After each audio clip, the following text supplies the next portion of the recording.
ముందుగా first one చూసినట్లయితే Simon కమిషన్కు ఉపసంఘంగా ఏ కమిటీని పిలుస్తారు?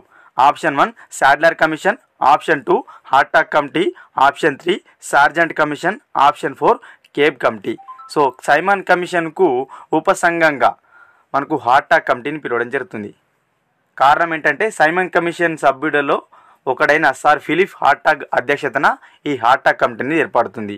అందుకోసమనే ఈ సైమన్ కమిషన్కు ఉపసంఘంగా హార్టాగ్ కమిటీని పిలవడం జరుగుతుంది. ఇది ఎందుకోసం ఏర్పడిందంటే మనకు విద్యా ప్రగతి ఏదైతుందో దానికి ఆటంకం కలిగిస్తున్న కారణాలు విశ్లేషించడం కోసం ఈ కమిటీని ఏర్పాటు చేయడం జరుగుతుంది. వృధా స్తబ్దత అనే మెయిన్ పాయింట్స్ అయితే దీన్ని ఏర్పాటు చేస్తారు. ఏ సంవత్సరంలో అని అడిగినట్లయితే 1929 అని గుర్తుపెట్టుకోండి. ఓకేనా, చాలా చాలా important. Option 2 is the right answer. Next one, Hunter commission ప్రకారం పాఠశాలలో పాఠ్యపుస్తకాల కమిటీని ఎప్పుడు ఏర్పాటు చేశారు? సో హంటర్ కమిటీ అందరు తెలిసిందే 1882. ఈ కమిటీ ప్రకారం చూసుకున్నట్లయితే పాఠ్యపుస్తకాల కమిటీ అనేది ఏర్పాటు చేయడం జరిగింది. ఈ కమిటీ ప్రకారం ఎప్పుడు, ఏ సంవత్సరంలో అని అడుగుతున్నారు అన్నమాట. Option 1 1882, option 2 1884, option 3 1887, option 4 1889.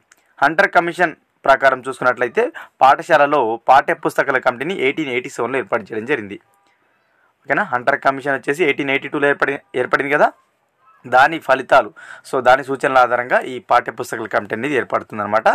ఎప్పుడంటే 1887లో, ఆఫ్టర్ 5 years తర్వాత. Option 3 is the right answer, most important. Next one, Macaulay ప్రతిపాదనలను ఆమోదించిన గవర్నర్ జనరల్ ఎవరు? మోస్ట్ ఇంపార్టెంట్, ఇది కూడా అందరు తెలిసిందే. మెకాలే ప్రతిపాదనలను ఏ సంవత్సరంలో తీసుకొచ్చారు? 1835లో తీసుకురావడం జరిగింది. దీనిని ఆమోదించిన గవర్నర్ జనరల్ అడుగుతున్నారు. Option 1 lord Ripon, option 2 William Bentinck, option 3 Cornwallis, option 4 lord Macaulay. So Macaulay ప్రతిపాదనలు చూసుకున్నట్లయితే మనకు 1835 ఫిబ్రవరి 2న ఇవ్వడం జరిగింది అనమాట. సో దీనికి ఎవరు ఆమోదించారు గవర్నర్ జనరల్ అంటే విలియం బెంటింగ్ ఉన్నాడు. అప్పుడు విలియం బెంటింగ్ ఈ ప్రతిపాదనను ఆమోదించిన గవర్నర్ జనరల్గా ఉన్నాడు. అదేవిధంగా మనకు భారతదేశంలో ఆంగ్ల విద్యను ప్రవేశపెట్టిన గవర్నర్ జనరల్ ఎవరని అడిగినట్లయితే అది కూడా ఆన్సర్ విలియం బెంటింగే. చాలా చాలా ఇంపార్టెంట్. ఓకేనా, ఏ రోజున మెకాలే ప్రతిపాదనలు సమర్పించారు, నివేదించారంటే 1835 ఫిబ్రవరి 2. చాలా చాలా ఇంపార్టెంట్, డేట్స్ కూడా అడుగుతున్నారు. ఓకేనా, నెక్స్ట్ వన్, భారతీయ విద్యా చరిత్రలో ఏ కాలాన్ని ప్రజ్ఞావంతుల కాలంగా పిలవడం జరుగుతుంది? సో మన భారతదేశ విద్యా చరిత్రలో కొంత కాలాన్ని ప్రజ్ఞావంతుల కాలంగా పిలవడం జరుగుతుంది.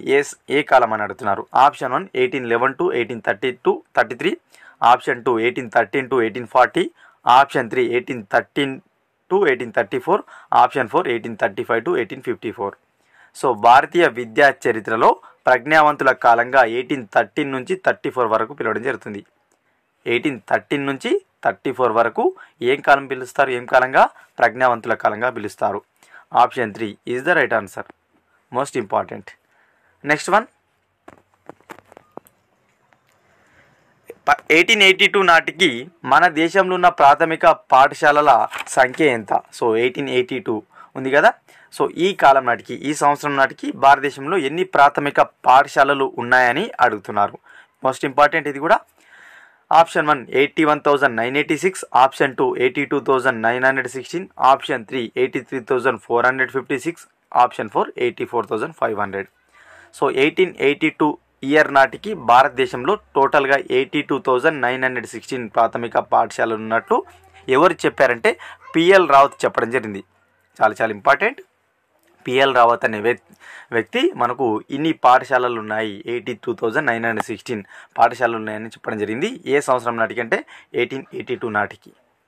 భారతీయులకు ఇంజనీరింగ్ తరగతులు అర్థం కావడం కోసం కొంకణి మరియు మరాఠీ భాషలోకి పుస్తకాలను ట్రాన్స్లేట్ చేసిన వ్యక్తి ఎవరు? సో ఎవరైతే భారతీయులు ఉన్నారో వారికి ఇంజనీరింగ్ క్లాసెస్ ఉంటాయి కదా, అవి ఇంగ్లీష్లో ఉండడం, వేరే భాషలు ఉండడంతో అర్థం కాలేకపోయాయన్నమాట భారతీయులకు. అందుకోసమనే కొంకణి మరాఠీ భాషలోకి ఒక వ్యక్తి పుస్తకాలను అయితే అనువాదం చేయడం జరిగింది. ఆ వ్యక్తి ఎవరని అడుగుతున్నారు. Option 1 captain Candy, option 2 Jarvin, option 3 Thomas Munro, option 4 W.E. Holland. So భారతీయులకు సంబంధించి ఇంజనీరింగ్ తరగతులు అర్థం కావడం కోసం కొంకణి మరాఠీ భాషలోకి పుస్తకాలను ట్రాన్స్లేట్ చేసిన వ్యక్తి జార్విన్.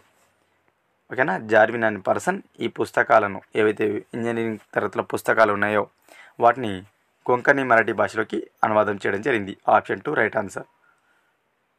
నెక్స్ట్ వన్, భారతీయ విశ్వవిద్యాలయాల కమిషన్ 1902కు అధ్యక్షతన వహించింది ఎవరు? సో మనకు భారతీయ విశ్వవిద్యాలయాల కమిషన్ 1902లో ఏర్పడిన సంగతి తెలిసిందే. దీనికి ఎవరు అధ్యక్షత వహించారని అడుగుతున్నారు. చూద్దాం. Option 1 Bhudev Mukherjee, option 2 K T Telang, option 3 Thomas Raleigh, option 4 lord Curzon.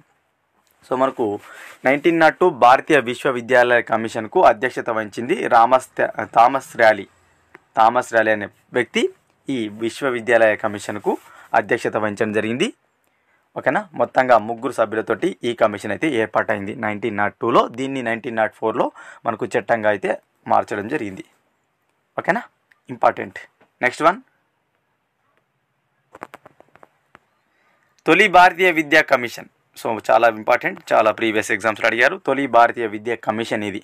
Option 1 Radhakrishnan commission, option 2 Hunter commission, option 3 Sargent commission, option 4 చూసినట్లయితే వుడ్సుడ్ డిస్పాచ్. సో తొలి భారతీయ విద్యా కమిషన్ హంటర్ కమిషన్. తొలి భారతీయ విద్యా కమిషన్ హంటర్ కమిషన్ కాగా తొలి భారతీయ విద్యా ప్రణాళిక కమిషన్ అని దేన్ని పిలుస్తారని అడగవచ్చు. సార్జెంట్ కమిషన్ పిలుస్తారు. ఇది భారతీయ విద్యా కమిషన్, ఇది హంటర్ కమిషన్.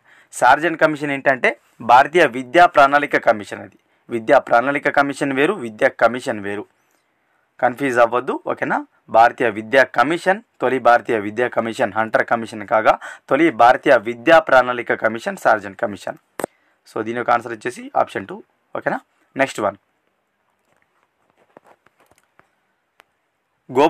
గోపాలకృష్ణ గోఖలే తీర్మానం ప్రకారం ఏ వయసు వారు బాలలు? సో గోఖలే తీర్మానం అందరు తెలిసింది 1911లో ప్రవేశపెట్టడం జరిగింది. సో అతని తీర్మానం ప్రకారం ఏ వయసులో వారు ప్రాథమిక విద్యకు అమలు చేయాలి, ఈ వయసు వారు బాలబాలికలను చెప్పడం జరిగిందని అడుగుతున్నారు. Important. 5 to 11, 6 to 11, 6 to 10, 7 to 15. Gopalakrishna Gokhale తీర్మానం ప్రకారం 6 to 10 ఇయర్స్ ఉన్నవారు బాలబాలికలుగా చెప్పడం జరిగింది. 6 to 10 ఇయర్స్ ఉన్న వారికి ఉచిత ప్రాథమిక నిర్బంధ విద్యను అమలు చేయాలని ఇతను చెప్పడం జరిగిందనమాట. Option 3 right answer. Important. Next one, శ్రీ విద్య కోసం ప్రత్యేక శాఖను స్థాపించాలి అని చెప్పిన కమిషన్ లేదా కమిటీ ఏది? చాలా చాలా ఇంపార్టెంట్. ఓకేనా, చూద్దాం. Option 1 Sadler commission, option 2 Hunter commission, option 3 1902 విశ్వవిద్యాలయాల కమిషన్, ఆప్షన్ 4 వుడ్సుడ్ డిస్పాచ్.